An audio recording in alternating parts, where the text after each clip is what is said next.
বাংলাদেশ নারী ক্রিকেটে আবারও ইতিহাস। বিশ্বকাপের টিকিট নিশ্চিত করেছে নিগার সুলতানার নেতৃত্বাধীন বাংলাদেশ নারী দল।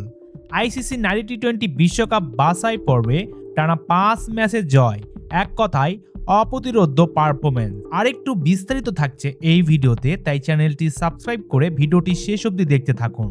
গতকাল থাইল্যান্ডকে 39 রানে হারিয়ে সুপার 6-এর শীর্ষে উঠে গেছে বাংলাদেশ। এই জয়ের পরেই যুক্তরাষ্ট্র নেদারল্যান্ডসের কাছে হেরে যাওয়ায় বাংলাদেশের মূল পর্বে খেলা নিশ্চিত হয়ে যায়। টসে হেরে আগে ব্যাট করতে নেমে শুরুটা ভালো হয়নি বাংলাদেশের।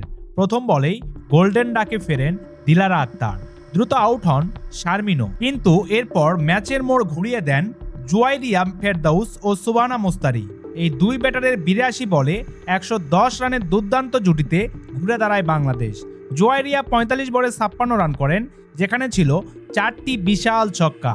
আর অন্য প্রান্তে আরও মারমুখী ছিলেন সুবানা মুস্তারি। তিনি 42 বলে 59 রানের ইনিংস খেলে হন ম্যাচ সেরা।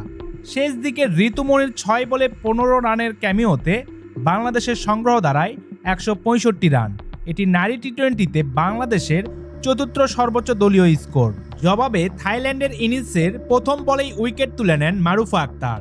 সেই ধাক্কা আর সামলাতে পারেনি থাইল্যান্ড। 10 ওভার শেষে 61 রান তুললেও জয়ের সমীকরণ ছিল তাদের নাগালের বাইরে। শেষ পর্যন্ত থাইল্যান্ড থামে 126 রানে। মারুফা নেন 3টি উইকেট, ঋতু ও স্বর্ণা নেন 2টি করে উইকেট। সুপার 6-এ 3 ম্যাচে 3 জয়ে বাংলাদেশের পয়েন্ট এখন 6, রান রেটও শক্ত অবস্থানে। সেরা 4 দলের মধ্য থেকেই বিশ্বকাপে খেলা এখন নিশ্চিত। বাংলাদেশের নারী ক্রিকেট এগিয়ে চলছে আত্মবিশ্বাস, লড়াই আর গৌরবে।